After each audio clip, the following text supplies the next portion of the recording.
ನಮಸ್ಕಾರ ಸ್ನೇಹಿತರೆ, job tech Kannada YouTube ಚಾನಲ್ಗೆ ತಮಗೆಲ್ಲರಿಗೂ ಸ್ವಾಗತ. ಸ್ನೇಹಿತರೆ, ನಾನಿವತ್ತಿನ ವಿಡಿಯೋದಲ್ಲಿ ಒಂದು ಸರ್ಕಾರಿ ಉದ್ಯೋಗದ ಮಾಹಿತಿಯನ್ನು ತಂದಿದ್ದೇನೆ.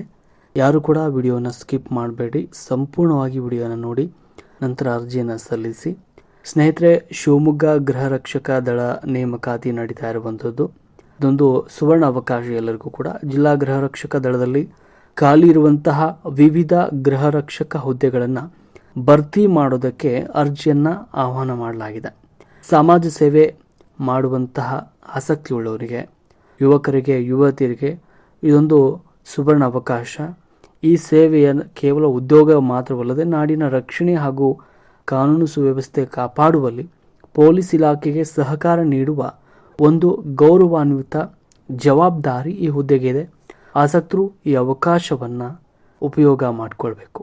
ಉದ್ಯೋಗದ ವಿವರವನ್ನು ನೋಡೋದಾದರೆ, ಶಿವಮೊಗ್ಗ ಜಿಲ್ಲಾ ಗೃಹ ರಕ್ಷಕ ದಳವು ಜಿಲ್ಲೆಯ ವಿವಿಧ ಘಟಕಗಳಲ್ಲಿ ಖಾಲಿ ಇರುವಂತಹ ಹುದ್ದೆಗಳಿಗಾಗಿ ಅರ್ಹ ಅಭ್ಯರ್ಥಿಗಳನ್ನು ಹುಡುಕ್ತಾ ಇದೆ. ಈ ನೇಮಕಾತಿಗೆ ಸಂಬಂಧಪಟ್ಟಂಥ ಸಂಪೂರ್ಣ ವಿವರವನ್ನು ಮುಂದೆ ವಿಡಿಯೋದಲ್ಲಿ ತಿಳಿಸ್ತಾ ಹೋಗ್ತೀನಿ. ನೀವಿನ್ನು ನಮ್ಮ ಚಾನಲನ್ನು ಸಬ್ಸ್ಕ್ರೈಬ್ ಮಾಡ್ಕೊಳ್ತಾ ಇದ್ರೆ ಈಗಲೇ ಸಬ್ಸ್ಕ್ರೈಬ್ ಮಾಡಿಕೊಂಡು ನಮ್ಮ ಪ್ರತಿಯೊಂದು ಸರ್ಕಾರಿ ಉದ್ಯೋಗದ ಮಾಹಿತಿಯನ್ನು ಪಡೆದುಕೊಳ್ಳಿ. ಉದ್ಯೋಗದ ವಿವರ ನೋಡೋದಾದರೆ, ನೇಮಕಾತಿ ಸಂಸ್ಥೆ ಗೃಹ ರಕ್ಷಕ ದಳ, ಶಿವಮೊಗ್ಗ ಜಿಲ್ಲೆ, ಇದು ಕರ್ನಾಟಕ ಸರ್ಕಾರದ್ದು. ಹುದ್ದೆಗಳ ಹೆಸರು ಗೃಹ ರಕ್ಷಕರು, ಪುರುಷ ಮತ್ತು ಮಹಿಳೆಯರು. ಹುದ್ದೆಗಳ ಸಂಖ್ಯೆ ಜಿಲ್ಲೆಯ ವಿವಿಧ ಘಟಕಗಳಲ್ಲಿ ಖಾಲಿ ಇರುವಂತಹ ಅಗತ್ಯಕ್ಕೆ ಅನುಗುಣವಾಗಿ ವಿವಿಧ ಹುದ್ದೆಗಳು ಇಲ್ಲಿ ಲಭ್ಯವಿರುವಂಥದ್ದು. ಉದ್ಯೋಗ ಸ್ಥಳದಲ್ಲಿ ಶಿವಮೊಗ್ಗ ಜಿಲ್ಲೆಯ ಮತ್ತು ವಿವಿಧ ಘಟಕ ಮತ್ತು ಉಪ ಘಟಕಗಳಲ್ಲಿ ಕಾರ್ಯನಿರ್ವಹಿಸಲು ಅವಕಾಶವನ್ನು ನೀಡಲಾಗುತ್ತೆ. ಅರ್ಜಿ ಸಲ್ಲಿಸುವ ಬಗ್ಗೆ ಇಲ್ಲಿ ನೀವು ಆಫ್ಲೈನ್ ಮೂಲಕ ಅಂದರೆ ನೇರವಾಗಿ ಕಚೇರಿಗೆ ಭೇಟಿ ನೀಡಿ ಅರ್ಜಿಯನ್ನು ಸಲ್ಲಿಸುವುದು. ಇನ್ನು ಹುದ್ದೆಗಳ ವಿವರವನ್ನು ನೋಡೋದಾದರೆ, ಈ ನೇಮಕಾತಿ ಶಿವಮೊಗ್ಗ ಜಿಲ್ಲೆಯ ಸ್ಥಳೀಯ ನಿವಾಸಿಗಳಿಗೆ ಮಾತ್ರ ಮೀಸಲಾಗಿದೆ. ವಿವಿಧ ಘಟಕಗಳಲ್ಲಿ ಪುರುಷ ಮತ್ತು ಮಹಿಳಾ ಅಭ್ಯರ್ಥಿಗಳನ್ನು ಗೃಹ ರಕ್ಷಕ ಸದಸ್ಯರನ್ನಾಗಿ ನೋಂದಾಯಿಸಿಕೊಳ್ಳಲಾಗ್ತಾ ಇದೆ. ಪುರುಷ ಗೃಹ ರಕ್ಷಕರು ಶಿವಮೊಗ್ಗ ಜಿಲ್ಲೆಯ ವ್ಯಾಪ್ತಿಯ ವಿವಿಧ ಘಟಕಗಳಲ್ಲಿ ಖಾಲಿರುವ ಸ್ಥಾನಗಳು. ಮಹಿಳಾ ಗೃಹ ರಕ್ಷಕರು ಜಿಲ್ಲೆಯ ವಿವಿಧ ಘಟಕಗಳಲ್ಲಿ ಮಹಿಳಾ ಅಭ್ಯರ್ಥಿಗಳಿಗೆ ಮೀಸಲಾದ ಸ್ಥಾನಗಳು.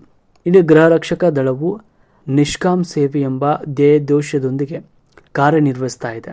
ಏನಂದರೆ, ಅಭ್ಯರ್ಥಿಗಳು ಯಾವುದೇ ಸಂಭಾವನೆ ಅಪೇಕ್ಷೆ ಇಲ್ಲದೆ ತುರ್ತು ಸಂದರ್ಭಗಳಲ್ಲಿ ಸೇವೆ ಸಲ್ಲಿಸಲು ಸಿದ್ಧರಾಗಿರಬೇಕು. ಆದಾಗ್ಯೂ ಸರ್ಕಾರ ನಿಗದಿಪಡಿಸಿದ ದಿನದ ಭತ್ಯೆಯನ್ನು ಕರ್ತವ್ಯ ನಿರ್ವಹಿಸಿದ ದಿನಗಳಂದು ನೀಡಲಾಗುತ್ತೆ. ವಿದ್ಯಾರ್ಹತೆ ನೋಡೋದಾದರೆ, ಈ ಹುದ್ದೆಗಳಿಗೆ ಅರ್ಜಿ ಸಲ್ಲಿಸುವ ಅಭ್ಯರ್ಥಿಗಳು ಕನಿಷ್ಠ ಶೈಕ್ಷಣಿಕ ಅರ್ಹತೆಯನ್ನು ಹೊಂದಿರಬೇಕಾಗುತ್ತೆ. ಅಧಿಕೃತ ಅಧಿಸೂಚನೆ ಪ್ರಕಾರ ವಿದ್ಯಾರ್ಹತೆ ವಿವರವನ್ನು ನಾನು ಹೇಳ್ತಾ ಹೋಗ್ತೀನಿ. ಅಭ್ಯರ್ಥಿಗಳು ಮಾನ್ಯತೆ ಪಡೆದ ಶಿಕ್ಷಣ ಮಂಡಳಿಯಿಂದ 10ನೇ ತರಗತಿ ಅಥವಾ ಅದಕ್ಕೆ ಸಮಾನವಾದ ಪರೀಕ್ಷೆಯಲ್ಲಿ ಉತ್ತೀರ್ಣರಾಗಿರಬೇಕು. ಕೇವಲ ಪಾಸಾದ ಅಭ್ಯರ್ಥಿಗಳು ಮಾತ್ರವಲ್ಲದೆ ಹೆಚ್ಚಿನ ವಿದ್ಯಾರ್ಥಿ ಹೊಂದಿರೋರು ಕೂಡ ಈ ಹುದ್ದೆಗಳಿಗೆ ಅರ್ಜಿಯನ್ನು ಸಲ್ಲಿಸಬಹುದಾಗಿದೆ. ಆದರೆ ಕನಿಷ್ಠ 10ನೇ ತರಗತಿ ಉತ್ತೀರ್ಣ ಕಡ್ಡಾಯವಾಗಿರುವಂಥದ್ದು. ಇನ್ನು ವಯೋಮಿತಿ, ವಯೋ ಸಡಿಲಿಕೆ ನೋಡೋದಾದರೆ, ಅರ್ಜಿ ಸಲ್ಲಿಸುವ ಅಭ್ಯರ್ಥಿಗಳಿಗೆ ನಿಗದಿಪಡಿಸಿದ ವಯೋಮಿತಿ ಈ ಒಂದು ಒಳಗಿರಬೇಕು. ವಯಸ್ಸಿನ ಮಿತಿಯನ್ನು ನೋಡೋದಾದರೆ, ಕನಿಷ್ಠ ವಯೋಮಿತಿ 19 ವರ್ಷ ಪೂರೈಸಿರಬೇಕು. ಗರಿಷ್ಠ ವಯೋಮಿತಿಯಲ್ಲಿ 45 ವರ್ಷಕ್ಕಿಂತ ಕಡಿಮೆ ವಯಸ್ಸಿನವರಾಗಿರಬೇಕು.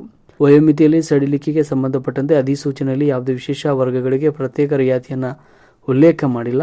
ಆದರೆ ನಿಗದಿಪಡಿಸಿದ 19ರಿಂದ 45 ವರ್ಷದ ಒಳಗಿನ ಎಲ್ಲ ಅರ್ಹ ಅಭ್ಯರ್ಥಿಗಳು ಈ ಹುದ್ದೆಗೆ ಅರ್ಜಿ ಸಲ್ಲಿಸುವುದಕ್ಕೆ ಅರ್ಹರಾಗಿರ್ತಾರೆ. ಇನ್ನು ವೇತನ ಶ್ರೇಣಿ. ಗೃಹರಕ್ಷಕ ದಳದ ಸೇವೆಯು ಒಂದು ಸ್ವಯಂ ಪ್ರೇರಿತ ಸೇವೆಯಾಗಿದೆ. ಇದನ್ನು ಪೂರ್ಣ ಪ್ರಮಾಣದ ಕಾಯಂ ಉದ್ಯೋಗ ಅಂತ ಪರಿಗಣಿಸಲಾಗುವುದಿಲ್ಲ.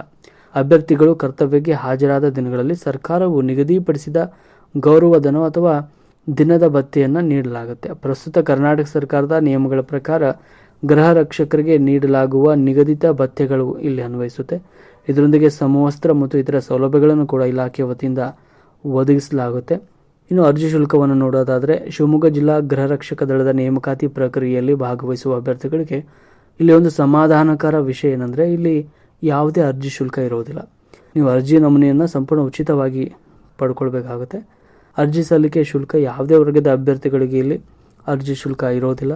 ಅಭ್ಯರ್ಥಿಗಳು ಕಚೇರಿಗೆ ಭೇಟಿ ನೀಡಬೇಕು. ಉಚಿತವಾಗಿ ಅರ್ಜಿಯನ್ನು ಪಡೆದುಕೊಂಡು ಅದನ್ನು ಭರ್ತಿ ಮಾಡಿ ಸಲ್ಲಿಸಬಹುದಾಗಿದೆ. ಇನ್ನು ಅರ್ಜಿಯನ್ನು ಯಾವ ರೀತಿ ಸಲ್ಲಿಸಬೇಕು ಅನ್ನೋದ್ರ ಬಗ್ಗೆ ಮಾಹಿತಿ ಕೊಡ್ತೇನೆ. ಈ ಹುದ್ದೆಗೆ ಅರ್ಜಿ ಸಲ್ಲಿಸಲು ಬಯಸುವಂಥ ಅಭ್ಯರ್ಥಿಗಳಿಗೆ ಈ ಒಂದು ಮಾಹಿತಿ. ಆಫ್ಲೈನ್ ಮೂಲಕ ನೀವು ಎಲ್ಲ ಪ್ರಕ್ರಿಯೆಯನ್ನು ಪೂರ್ಣಗೊಳಿಸಬೇಕಾಗುತ್ತೆ. ಯಾವ್ಯಾವ ಹಂತದಲ್ಲಿ ಮಾಡಬೇಕಾಗುತ್ತೆ ಅನ್ನೋದ್ರ ಬಗ್ಗೆ ಸಂಪೂರ್ಣ ಮಾಹಿತಿಯನ್ನು ಕೊಡ್ತೇನೆ. ಮೊದಲು ನೀವು ಶಿವಮೊಗ್ಗದ ಹಳೆ ಜೈಲ್ ಆವರಣದಲ್ಲಿರುವ ಜಿಲ್ಲಾ ಸಮಾದೇಷ್ಟರ್ ಕಾರ್ಯಾಲಯದ ಅಥವಾ ಜಿಲ್ಲೆಯ ಯಾವುದಾದರೂ ಗೃಹ ರಕ್ಷಕ ದಳದ ಘಟಕಗಳಿಗೆ ಭೇಟಿಯನ್ನು ನೀಡಬೇಕು. ಮೊದಲು ಕಚೇರಿಯ ಬೆಳಗ್ಗೆ 10ರಿಂದ ಸಂಜೆ 5:30ವರೆಗೂ ಅಲ್ಲಿ ಓಪನ್ ಇರುತ್ತೆ. ಆ ಅವಧಿಯಲ್ಲಿ ನೀವು ಉಚಿತವಾಗಿ ಅರ್ಜಿ ನಮೂನೆಯನ್ನು ಪಡೆದುಕೊಳ್ಬೇಕು. ನಂತರ ಅರ್ಜಿಯಲ್ಲಿ ಕೇಳಲಾದ ಎಲ್ಲ ವಿವರಗಳನ್ನು ಅಂದರೆ ನಿಮ್ಮ ಹೆಸರು, ಜನ್ಮ ದಿನಾಂಕ, ನಿಮ್ಮ ವಿದ್ಯಾರ್ಹತೆ, ವಿಳಾಸ ಎಲ್ಲವನ್ನು ಸ್ಪಷ್ಟವಾಗಿ ಸರಿಯಾಗಿ ಭರ್ತಿ ಮಾಡಬೇಕು. ಅದಾದ ನಂತರ ಅಗತ್ಯವಿರುವ ಎಲ್ಲ ದಾಖಲೆಗಳಾದ ನಿಮ್ಮ ಮಾರ್ಕ್ಸ್ ಕಾರ್ಡ್ಸು, ವಾಸಸ್ಥಳ ದೃಢೀಕರಣ ಪತ್ರ, ಆಧಾರ್ ಕಾರ್ಡು, ಭಾವಚಿತ್ರಗಳು, ಹೀಗೆ ಏನೇನು ಕೇಳಿರ್ತಾರೆ ಎಲ್ಲವನ್ನು ಕೂಡ ಅಲ್ಲಿ ಲಗತ್ತಿಸಬೇಕು.